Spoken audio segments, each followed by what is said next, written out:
Sa gitna ng kaguluhan, nagsisigawan ang mga tao habang pilit binubuksan ang isang maliit na bunker. Mula roon, hinila nila ang isang lalaking nagtatago. Sa isang iglap, dinumog siya ng mga tao at binaril. Ang lalaking iyon ay si Muammar Gaddafi, isang diktador na namuno sa Libya sa loob ng 42 taon. Matapos ang mahabang panahon ng kaguluhan at sakit, nagsimula ang panibagong yugto para sa bansang Libya. Ngunit kahit patay na si Gaddafi, hindi pa rin natapos ang kaguluhan. Naiwan ang napakaraming armas na pag-aari ng kanyang gobyerno at pinag-aagawan ito ngayon ng mga grupong armado.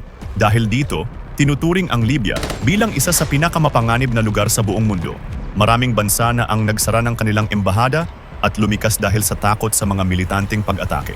Pero hindi isinara ang isang maliit na diplomatic compound ng Estados Unidos sa lungsod ng Benghazi. Hindi kalayuan mula roon, ilang kilometro lang ang layo, may isang lihim na base ng CIA na tinatawag na Annex. 6 na dating sundalong Amerikano ang nagbabantay dito. Ngayon ay private security contractors na sila sa ilalim ng grupong tinatawag na Global Response Staff o GRS. Sa loob lang ng ilang oras, susubukin ang tapang at lakas nila sa isang laban na hindi nila kailanman malilimutan.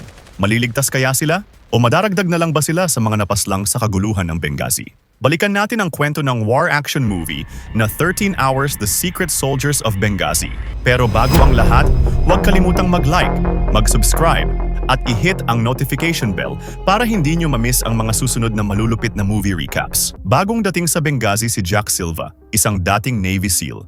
Pagkalabas pa lang niya sa airport, ramdam na niya agad ang tensyon sa paligid. Mainit, magulo, at puno ng mga lalaking armado.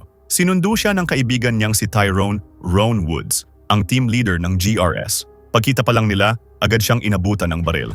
"Loaded na yan," sabi ni Tyrone, habang papunta sila sa annex. "Kumusta ang real estate business?" tanong ni Tyrone. "Mahina. Alam mo naman siguro kung bakit ako nandito," sagot ni Jack. Nadaanan nila ang mga tirang bakas ng revolusyon, mga sirang gusali, sinunog na sasakyan, at mga taong may matatalasang tingin. "Ang pangit ng lugar na to, Jack," sabi ni Tyrone. "Mainit na nga, di mo pa alam kung sino ang kakampi at kalaban mo." Sa isang makipot na kalsada, bigla silang hinarang sa isang checkpoint. Sa unahan, may narinig silang putok, may binaril. Napatutok ang baril ng isang rebelde sa sasakyan nila. Halatang naghihinala. Kinabahan si Jack, kararating lang niya pero ramdam na agad niya ang peligrong pwedeng sumabog anumang oras. Agad tumawag si Tyrone sa base. "Antay ka muna dyan, parating na ang local support," sabi ng nasa kabilang linya. "Gusto ko ang team ko ang pumunta rito," sagot ni Tyrone. Pero hindi pumayag ang base, lalong tumindi ang tensyon. Lumapit ang isang armadong lalaki at pinababa sila sa sasakyan. Hindi pumayag si Tyrone. Ilang saglit pa, biglang nagkatutukan ng mga baril. "Tumingala ka," sabi ni Tyrone sa rebelde. "Kita mo yung drone sa taas?" "Hindi." "Okay lang, pero kitang-kita ka niyan. Alam namin kung sino ka kapag may nangyari sa amin. Bahay mo, pamilya mo. Boom! Pasasabugin namin." Tahimik, walang gumalaw. Mahigpit ang hawak nila sa mga baril, hanggang sa nagpasya ang mga rebelde na paalisin sila. Huminga ng maluwag si Jack nang makalayo sila. "May air support ba talaga tayo?" tanong niya. Walang kahit anong suporta," sagot ni Tyrone. "Welcome to Benghazi." Pagdating nila sa annex, ang lihim na CIA outpost, agad nilang napansin ang mga mamahaling kotse na naiwan ni Gaddafi. Bulletproof lahat, tila paalala ng kapangyarihang nawala. Nakita ni Tyrone ang CIA chief nila, si Bob. "Chief!" sigaw ni Tyrone. "Wala akong panahon sa drama mo, Tyrone," sagot ni Bob. Alam niyang may ireklamo na naman ito tungkol sa nangyari kanina. "Chief, kung ayaw mong magkaroon ng international incident, ibigay mo ang mga tao ko kapag kailangan ko sila," sagot ni Tyrone. Seryoso ang tono. "Ang mga lokal dapat ang humaharap sa gulo dito, Tyrone. Bisita lang tayo sa bansang to. Yung roadblock kanina, pinapatakbo yon ng Ansar al-Sharia. Hindi na mga tribo o freedom fighters to. Mga terorista na sila," sagot ni Tyrone. "Tandaan mo, hindi kayo CIA. Security lang kayo rito. Kumilos kayo ng naaayon." Sabay sarado ng pinto ni Bob. "Ayos tong si Chief? Ang saya niyang kasama?" biro ni Jack. Ipinakilala ni Tyrone si Jack sa ibang miyembro ng GRS team, sina Chris Tanto Paronto, John Tig Tigan, Mark Osgeist, at Dave Boone Benton. Lahat veterano, sanay sa gera. Pinasyal ni Tig si Jack sa buong compound. Dating pagmamay-ari ito ng isang mayamang Libyan na lumayas pagkatapos ng revolusyon. Ngayon, inuupahan na lang ito ng CIA bilang lihim na base. Habang umaakyat sila sa bubong ng gusali, itinuro ni Tig ang katabi nilang slaughterhouse. Tinatawag nila itong Zombieland. 4 na gusali ang bumubuo sa annex, Building A, B, C at D. Tahimik sa labas, pero hindi ibig sabihin ay ligtas. Sa paligid, may mga batang naglalaro, pero mapapansin mong panakaw ang tingin nila. Tila minamatyaga ng lugar. Kinabukasan, tinawag si Jack sa opisina ni Bob. Alam kong matagal na kayong magkakilala ni Tyrone, pero sa totoo lang, ang kumpanya lang ang gustong nandito kayo. Ako hindi, sabi ni Bob. Wala namang totoong banta dito, tapos na ang revolusyon. Tinulungan natin silang manalo. At isa pa, eto na ang huling assignment ko bago ako magretiro. Ayoko ng gulo. Malinaw ba yon? Tanong niya. Tahimik lang si Jack. Tumango. Sa isang mission briefing, inutusan ng GRS team na bantayan ang isang mahalagang meetup, isang pulong ng isang oil executive sa Libya kasama ang CIA case officer na si Britt Vayner at Sona Jelani. Sa mismong restaurant kung saan gaganapin ang tagpo, nakapwesto ang buong team para magbantay. Si Jack, kunwari ay asawa ni Jelani, isang paraan para hindi sila mahalata. Kalmado ang kilos niya, pero alerto ang mata. Habang patuloy ang usapan sa loob, napansin ni Tyrone na may kakaibang presensya sa paligid. May mga mata na tila nagmamasid sa kanila mula sa malayo. Agad siyang nag-alerto. Tumayo agad si Jack kasama si Jelani at maingat na lumabas sa lugar. Pero hindi pa sila nakakalayo. Biglang may sumunod na van. Nagsimula ang habulan. Mabilis, delikado. Tumataas ang tensyon kada segundo. Si Jelani, halatang naiinis. Second war tour ko na to. Alam ko ang ginagawa ko, mariin niyang sabi. Si Jack, kalmado. 12th tour ko na to, sagot niya habang mahigpit ang hawak sa baril. Handa siyang gumanti kung kinakailangan. Bigla, tumama ang van sa isang malaking crane sa gilid ng daan. Hindi na sila lumingon. Diretso na silang tumakas, pabalik sa base. Isang umaga, habang ka-video call ni Jack ang asawa at anak niya, bigla siyang pinatawag. Pagdating niya sa meeting room, nandoon na ang buong GRS team. Kausap nila ang isa pang kasamahan, si Glenn Bob Doherty, na kasalukuyang naka-assign sa Tripoli. May bago silang misyon. Darating si Ambassador Christopher Stevens sa Benghazi. Layunin nito ang mapanatili ang malinaw na ugnayan sa pagitan ng Amerika at Libya sa kabila ng patuloy na kaguluhan sa bansa. Ang problema, ayaw ng ambassador magtago sa CIA annex. Gusto niya tumira sa isang special mission compound. Wala rin siyang kasamang staff. Ang security lang niya ay ilang diplomatic security agents at mga lokal na gwardyang kilala bilang February 17 Martyrs Brigade o 17 Feb Militia. Sila ang piniling maging backup ng seguridad ng ambassador. Agad nilang sinuri ang compound para i-check ang kalagayan. Doon nila nakilala ang dalawang security agents, sina Scott Wickland at Dave Uben. Anong mga armas ang meron kayo bukod sa assault rifles? Tanong ni Tyrone, seryoso ang tono. May mga baril kami sa TAC-OP center sa likod ng kantina. May mga bala rin, sagot ni Dave. Yun lang? Tanong ni Jack, dismayado. Akala ko bawat embassy may standard hard target security. May Marines, may car bomb barriers. Dapat meron. Pero hindi to embassy. Temporary diplomatic outpost lang to, sagot ni Dave. Tinitipid tayo ni Uncle Sam, dagdag pa niya, kaya hindi na ito sakop ng normal na security protocols. Sa gitna ng compound, tumayo si Tanto sa tabi ng swimming pool. Malawak ang tingin niya sa buong paligid. Sorry guys, sabi niya, pero 5 lalaking may M4s, kulang yan. Tingnan niyo yung mga lokal na gwardya sa gate. Walang silbi. Malambot ang perimeter at itong buong compound na ito. Sniper's Paradise. Pag may umatake ng sabay-sabay, patay kayong lahat dito, sumabat si Tyrone. Ilang kilometro lang kami mula rito. Pag may nangyari, tawagan niyo kami agad. September 10, 2012. Dumating na si Ambassador Christopher Stevens sa Benghazi. Agad siyang ineskortan ng GRS team papunta sa isang maliit na pagpupulong. Maayos ang takbo ng programa. Tahimik ang paligid. Habang nagtatalumpati ang ambassador, bigla na lang dumating ang maraming miyembro ng press. Nabigla ang mga security. Hindi ito nakaschedule. At sa gitna ng tensyon sa Libya, ang kahit anong hindi inaasahan ay delikado. Agad naging alerto ang buong team. Nakatutok ang mata nila sa bawat galaw. Lahat handa kung sakaling may mangyaring hindi maganda. Pagkatapos ng event, agad nilang hinatid si Ambassador Stevens pabalik sa compound. Kinabukasan ay anibersaryo ng 9/11, isang sensitibong araw para sa Amerika. Kaya pinayuhan ang ambassador na huwag nang lumabas ng compound. Masaya at medyo kampante, umalis sina Tyrone, Jack at Tig pabalik sa annex para makapagpahinga. Pero ang hindi nila alam, ang akala nilang ordinaryong gabi ay magiging simula ng pinakamatinding laban sa buong buhay nila. September 11, 2012. Umaga pa lang, may kutob na si Ambassador Christopher Stevens. Parang may mali. Habang nakaupo siya sa loob ng compound, napansin niya ang ilang kalalakihan sa labas. Kakaiba ang kilos nila, parang may binabalak. May ilan sa kanila, patagong kumukuha ng litrato ng lugar. Ang iba, nakatingin lang, pero hindi normal ang tingin. Matatalim, parang nagbibilang ng distansya. Sa kabilang panig sa CIA Annex, tila isang normal na araw lang para kina Jack at sa GRS team. May mga nag-eehersisyo sa labas. Ang iba nakaupo't nagkakape, nagkukulitan, nagbibiruan. Walang palatandaan na may panganib na palapit. Habang nasa isang sulok si Jack, kausap niya ang asawa at mga anak niya sa telepono. Pinag-usapan nila ang mga gastusin sa bahay. Napatawa siya nang marinig ang boses ng mga bata. "Daddy, buntis si Mommy." Natigilan si Jack. Napangiti, halos hindi makapaniwala. Ramdam niya ang lungkot at pangungulila ng asawa sa kabilang linya. Tahimik siyang nakinig, hawak ang cellphone, sabay tingin sa malayo. Gusto na niyang umuwi. Sa puso niya, ang gusto lang niya ay makasama ulit ang pamilya niya na ligtas. Ngunit ang katahimikan ay panandalian lamang. Pagsapit ng gabi, unti-unting lumalalim ang dilim sa Benghazi. Sa labas ng diplomatic compound, may naririnig ng mga sigaw, paunti-unting lumalapit, mga armadong lalaki, papalapit sa bakod. At bigla, sumabog ang katahimikan. Putok ng baril, sunod-sunod, nabigla ang lahat. Agad tumakbo sina Scott Wickland at ang mga security agents para silipin ang pinanggagalingan. Wala pang ilang segundo, isang RPG ang tumama sa mismong tarangkahan ng compound. Nagkagulo, nagtakbuhan ang mga lokal na tauhan, wala ng organisadong depensa.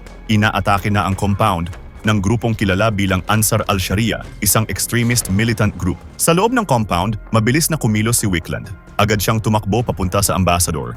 Agad niyang pinasuotan ng bulletproof vest si Ambassador Stevens at kasama si Sean Smith, ang IT specialist, mabilis niya itong pinapunta sa safe room. Habang patakbo papasok, napatingin ang ambassador sa bintana. Sa labas, parami ng parami ang mga rebelde. Tuloy-tuloy ang pagpasok sa villa. Putok ng baril, pagsabog, isa-isa pinupuntirya at pinapasabog ang mga gusali sa loob. Agad isinara ni Wickland ang matitibay na pinto ng safe room, ikinandado. Hinanda ang mga armas, handa siyang ipaglaban ang huling depensa kung kinakailangan. Sa isang sulok, si Ambassador Stevens hawak ang telepono. Pilit niyang kinokontak ang annex, humihingi ng tulong. Kasabay nito, tumatawag na rin ang CIA staff, naghahanap ng suporta mula sa embahada sa Tripoli at maging sa US Military Command. Pero walang opisyal na deploy ng tropa. Wala ring malinaw na utos mula sa itaas. Kaunting pag-asa lang ang natanggap nila. Ang tanging magandang balita, si Glenn Bob Doherty, isang kaibigan at kasamang GRS officer na nasa Tripoli, agad nagbuo ng maliit na reinforcement team. Wala silang kasiguruhan kung makakarating sila sa oras, pero handa na silang lumipad pa Benghazi. Sa di kalayuan, sa CIA Annex, kitang-kita nila ang kaguluhan mula sa compound. Ang langit sa direksyong iyon ay kulay pula, naglalagablab. Umaalingaw-ngaw ang putok ng baril sa katahimikan ng gabi. Alam nilang kailangan na nilang kumilos. Agad nagtipon ang GRS team. "Makinig kayong lahat," utos ni Tyrone. "Wala ni isa sa inyo ang kailangang pumunta ron. Pero tayo lang ang natitirang pag-asa nila. Walang sinayang na oras." Hinanda agad ang dalawang sasakyan. Isinama nila si Amal, isang interpreter. "Hindi ako combat interpreter. Wala akong armas." Nanginginig ang boses ni Amal. Inabutan siya ni Thig ng baril. "Ngayon meron ka na," sagot niya. "Suot mo yung vest, kumuha ka ng helmet." Si Amal, balot ng kaba, pero wala ng atrasan. Tahimik siyang naghahanda. Pero bago pa sila makaalis, hinarang sila ni Bob, ang CIA Chief of Station. Galit at takot ang boses nito. "Stand down! Hindi kayo pinapayagang umalis. Wala tayong authority sa consulate." Napatigil ang grupo. Ilang segundo ng tensyon. Si Tyrone, nakatitig kay Bob, hindi makapaniwala. "Chief, nandun ang ambassador. Nandun ang mga tao natin. Mamamatay sila kung hindi tayo pupunta." Sumagot si Bob, matigas. Pilit kinokontrol ang emosyon. "Nandoon ang 17 Feb militia.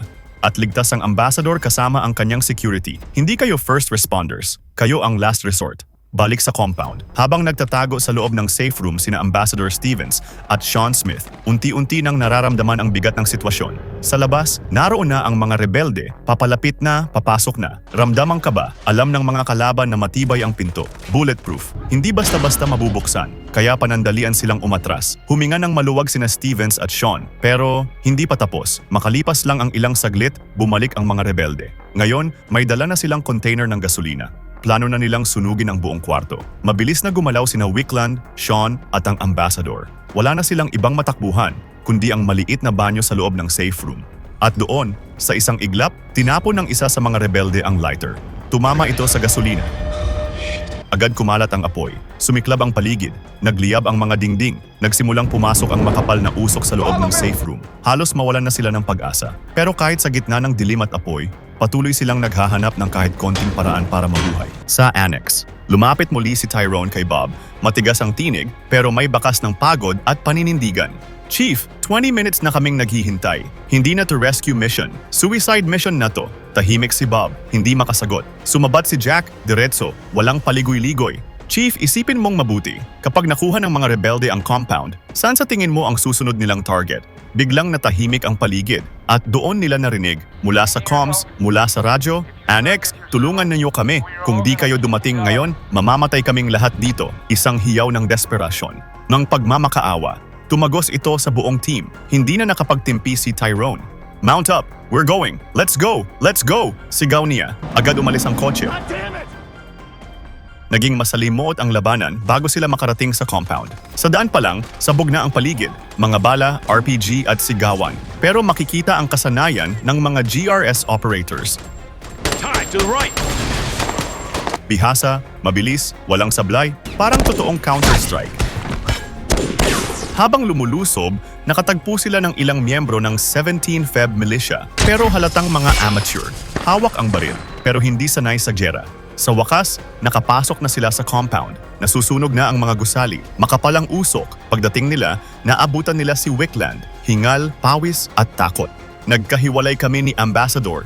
Hindi ko na siya makita sa kapal ng usok. Agad na pumasok sina Tyrone at Jack sa nagliliyab na gusali. Wala nang inisip kundi hanapin ang Ambassador. Pero nilalamon na ng apoy ang buong lugar. Kahit anong sigaw nila, walang sumasagot. Sa isang kwarto, nakita nila si Sean Smith. Wala nang buhay. Masakit man sa kalooban, alam nilang kailangan ng umalis. Dumating si Amal, may masamang balita. Nag-regroup ang mga rebelde at may paparating pang mga reinforcements. Kailangan na nilang makaalis. Mabilis nilang kinuha ang mga hard drives, classified documents, at lahat ng mahalagang gamit mula sa compound. Pinasakay nila sina Wickland, Uben at ilang natitirang staff. Habang palabas, nagkamali si Wickland ng liko at napunta sila diretso sa teritoryo ng mga rebelde. Pinaputukan ang sasakyan nila. Mabilis silang umatras. Nagkaroon ng matinding habulan sa gitna ng dilim at putukan. Mabuti na lang, bulletproof ang sasakyan nila. Pero bawat segundo, parang sugal na ang buhay. Habang pabalik sina Tyrone at Jack sa annex, napansin nilang may sasakyang sumusunod sa kanila. Hindi pamilyar, hindi kasama sa convoy. Agad nilang nireport ito sa base. Nang marinig ni Bob ang balita, mabilis siyang nag-utos. Ligpitin na ang mga gamit. Tayo na ang susunod. Alam na ng lahat ang ibig sabihin. Nalaman na ng kalaban ang lokasyon ng annex. Maya-maya, dumating na rin sina Wickland, Uben, at ang ilang staff. Umuusok pa ang sasakyan nila, halos nagliliyab. Walang tanong-tanong. Agad nilang pinosisyon ang sarili sa paligid ng compound. Sisimulan na nila ang depensa. Habang ang lahat ay nagmamadaling naghahanda, kinausap ni Bob si Tyrone. "Gusto kong i-evacuate ang grupo. Papunta tayong lahat sa airport." Tumingin lang si Tyrone. Malamig ang boses. "Hindi mo pa ba alam? Pinapatay lahat ng Amerikano sa Benghazi ngayon. Hindi tayo aabot sa airport." Tahimik si Bob. "Tumawag ka sa Africom. Humingi ka ng gunship, ng drone. Kahit ano. Kahit anong pwedeng magligtas sa atin." Pero halatang natataranta na si Bob. Nanginginig ang sagot. "May drone tayo nakatingin sa taas, pero walang armas. Wala tayong gunship. Malayo sa fueling range. I'm ordering evacuation." Dagdag pa niya. Hindi na nakatiis si Tyrone. Tumitig kay Bob. Matigas, diretso. "Hindi na ikaw ang masusunod ngayon, Chief. Nasa mundo ko na tayo." Hating gabi na. Patuloy ang preparasyon ng GRS team. Tahimik, pero bawat hakbang, puno ng tensyon. Inilatag nila ang plano ng depensa. Sinigurado ang mga posisyon. Kung lulusob sila, siguradong sa Zombieland sila manggagaling, sabi ni Tyrone. Wala nang atrasan. Nagsisimula na ang tunay na laban. Tahimik ang gabi. Nakapwesto na ang GRS team sa kani-kanilang posisyon. Walang kumikibo, bawat tunog, bawat anino, pinagmamasdan. Maya-maya, may lumabas na kapitbahay. "Patayin niyo ang mga ilaw," bulong nito. Madaling makita ang compound mula sa labas. Napatingin sila sa paligid. Sa kabila ng tensyon, may ilang bahay sa tabi ng compound na kalmado lang. May nanonood pa ng TV, may nagkakape, para bang walang nangyayaring gulo, ilang metro lang ang layo. Napailing na lang si Jack. "Benghazi," bulong niya sa sarili. Ilang sandali pa, namatay na ang mga ilaw sa labas. Ang buong annex, binalot ng dilim. Gamit ang night vision, nagsimula nang makita ng team ang mga kahina-hinalang galaw sa perimeter. Mga aninong gumagalaw, mabagal, parang nagmamasid. Pero ang mas mahirap, lahat ng tao dito may dalang baril. Hindi mo alam kung kaaway o kaalyado. Mariing utos ni Tyrone. Walang magpapaputok hanggat hindi kumpirmadong kalaban. Tinanong nila si Bob kung may paparating ba na backup. Wala pang paparating, sagot ni Bob. lalong tumindi ang tensyon. Gamit ang infrared scope, pinagmamasdan nila ang paligid. Makikita ang mga rebelde, nakapuesto, nagtatago sa mga dingding, parang naglalaro ng hide and seek, hanggang sa isang granada ang inihagis. Nagsimula ang unang pagsabog. Agad sumagot ang GRS. Putok. Sagot. Sunod-sunod. Nagliparan ng bala sa hangin, RPGs, muzzle flashes, sigawan. Pero sa kabila ng kaguluhan, nakakuha ng upper hand ang GRS. Isa-isa nilang pinatumba ang mga rebelde. Precision, discipline, walang nasasayang na bala. Makalipas ang ilang minuto, nagsitakbuhan ang mga kalaban. Umatras, umiwas, pero alam ng lahat, hindi pa yon ang huli. Panandali ang katahimikan. Huminga ng maluwag ang buong GRS team. Pero saglit lang yon. May galaw na naman sa labas. Mula sa dilim, isang bus ang dumating. Huminto ito sa di kalayuan. At sa paligid, mas marami na ngayong rebelde ang papalapit. Kasunod nito, may isa pang kotse ang lumapit sa mismong gate ng annex. Bumaba ang isang lalaki at naghagis ng granada. Agad siyang pinaputukan ng GRS team. Sumiklab na naman ang bakbakan. Ngayon, mas matindi, mas maraming RPG ang pinasabog. Umiingay ang langit, umiilaw ang gabi sa sunod-sunod na putok. Tumatalsik ang lupa, gumuguho ang pader. Biglang nakatanggap ng tawag si Chief Bob. 17 Feb daw yan. Yung local militia, huwag kayong bumaril. Nasa labas ang 17 Feb. Sumigaw si Tig, galit na galit. Lahat sila binabaril tayo, hindi sila tumitigil. Pinapaulanan sila ng bala mula sa lahat ng direksyon. Walang malinaw kung sino ang kaaway o kaalyado. Ramdam nila na ang tawag ay isa lang patibong. Lintik na yan! Barilin niyo rin kapag binabaril kayo, sigaw ni Bob. At doon na, tuluyang sumagot ng putukan ang GRS. Sa infrared, nakita nila, may kinukuha sa loob ng bus. Isang malaking bagay. Bomba. Agad nilang pinuntirya. Isang napakalakas na pagsabog. Umuga ang lupa. Lumalaban pa rin ang GRS. Isa-isa, pinabagsak ang mga rebelde. Pero mas marami ngayon, mas agresibo. Nagsimulang umatras muli ang mga kalaban. Pero kapalit nito, maraming nasawi. Sa likod ng putukan, sa lilim ng apoy, ramdam na ng GRS ang pagod. Tahimik na naman ang paligid. Sa tuktok ng bubong ng annex, nakaupo sina Jack at Tyrone. Pagod, basang-basa ng pawis. Pero sa gitna ng dilim at tensyon, sinamantala nila ang sandaling pahinga. Napatingin si Tyrone kay Jack. "Kamusta ka na, brother?" Tahimik na tanong. Sumagot si Jack, malayo ang tingin. "Masama talaga pag nawala na yung adrenaline, kung saan-saan gumagala yung utak mo." Ramdam ang lungkot, parang naghahanap ng sagot. "Ngayon ko lang naisip ang pamilya ko ngayong gabi. Nandito tayo sa gitna ng gulo pero iniisip ko yung mga anak kong babae. Iniisip ko, ano kaya ang sasabihin nila tungkol sa akin?" Tahimik. Matagal bago siya muling nagsalita. Namatay ang ama nila sa lugar na hindi naman niya kailangang puntahan. Sa giyerang hindi naman niya lubos na naintindihan. Sa bansang hindi naman para sa kanya, huminga siya ng malalim. "Tuwing umuuwi ako kina Becky at sa mga bata, lagi kong sinasabi sa sarili ko, eto na, dito na ako. Pero may mangyayari at heto na naman ako, bumabalik dito. Bakit ganun? Bakit hindi ko kayang manatili sa bahay? Bakit hindi ako makauwi?" Tumingin si Tyrone, kalmado ang boses. "Alam mo na ang sagot dyan. Kasi ang mga mandirigma, hindi tinuturuan kung paano magretiro." Napangiti si Jack, si Becky, buntis siya. Napalingon si Tyrone, gulat. "Ha? Seryoso?" "Oo, ngayon lang niya sinabi sa akin." Tahimik ulit. Mabigat. "Sorry pre, hindi ko dapat sinasabi sa'yo to ngayon." "Hindi, okay lang. Gets ko, alam ko ang iyong pakiramdam." Naputol ang usapan. May tunog mula sa radyo. "Tripoli team, cleared na sa airport." Napangiti si Tyrone.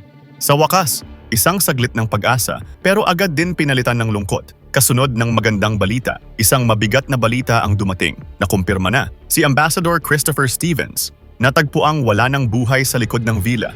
Dinala raw siya ng ilang lokal na Libyan sa ospital. Cause of death? Smoke inhalation. Nalunod sa usok. Walang nakaligtas. Walang salita.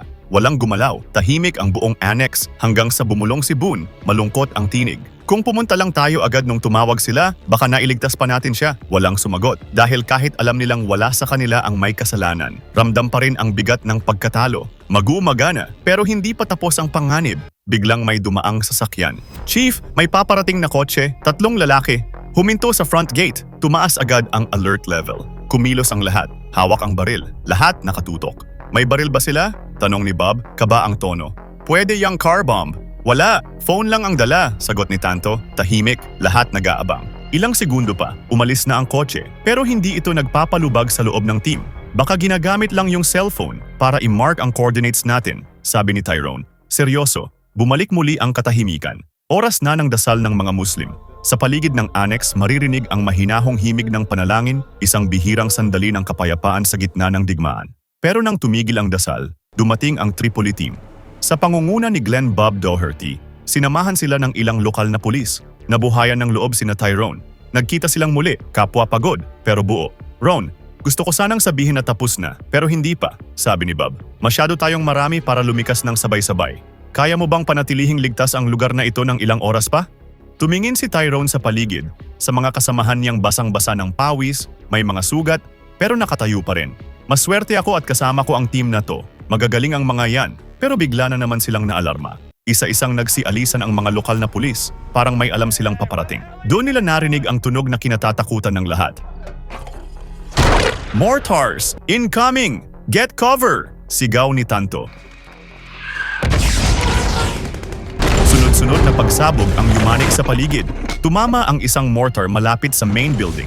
Tinamaan si Dave Uben ng shrapnel. Ilang saglit pa, isa pang putok, si Oz, tinamaan rin. At pagkatapos, ang pinakamasakit, isang mortar ang tumama ng direkta sa bubong, sa mismong lugar kung saan nakapwesto sina Tyrone at Bob. Isang nakakabinging pagsabog, nagliyab ang tuktok ng annex, napaatras ang mga rebelde pero masyado nang malaki ang pinsala. Gustong tumayo ni Oz, gustong tumulong, pero hindi niya namalayang basag na ang kanyang braso. Sa ibaba, nakita ni Jack ang kaibigan niyang si Tyrone, nakahandusay. Sa sandaling yon, tumigil ang mundo ni Jack, kasama rin si Bob, wala ng buhay. Lumapit si Jack, nanginginig, hindi na niya mapigilan ang luha. Agad nilang binigyan ng first aid sina Oz at Dave. Sugatan, malubha, pero buhay. Ramdam ng lahat. Isang malaking bahagi sa kanila nawala na. Sa di kalayuan, may napansin ulit si Tanto. Chief, may paparating pa ba tayong kasamahan? Tanong niya sa radyo. Si Bob nanginginig sa takot. Hindi ko alam, mula sa vantage point, nakita ni Tanto, 40 trucks, heavy loaded, may kasamang technicals. Wala na, tapos na tayo, sabi niya. Napaluhod si Tanto. Nauubos na ang lakas, pero hindi pa rin sumusuko. Huminto ang convoy sa harap ng gate. Pinagmasdan niya ang mga sundalo. Sininyasan niya at sumagot ang sundalo. Senyalis na kasama sila. Guys, kasamahan natin sila! Kasamahan natin sila! Nagpanghalo ang emosyon ng buong team, pagod, lungkot, at sa wakas, ginhawa. Parang biglang nakaalis ang kaluluwa nila mula sa impyerno. Mabilis na pumasok ang Libya Shield Convoy at ang Tripoli GRS team sa annex. Siniguro nilang ligtas ang lugar at pinatigil ang natitirang banta. Agad nilang inayos ang paglikas ng lahat ng Amerikano mula sa lugar. Umalis ang huling eroplano. Sakay ang natitirang GRS team at ang labih ng kanilang mga kasamahan. Natapos na rin, sa wakas, ang bangungot na labanan. 13 oras ng impyerno sa Benghazi. 6 na ordinaryong lalaki. Mga dating sundalo, mga ama, mga kaibigan. Pero sa gabing yon, tumindig sila bilang mga bayani. Hindi dahil sa utos, hindi dahil sa pera, kundi dahil may mga taong kailangang iligtas kahit kapalit ay sariling buhay. Mag-subscribe para sa iba pang mga video tulad nito. I-on ang notifications at iwanan ang like para suportahan ang channel. Maraming salamat po sa panunood ng recaps natin to.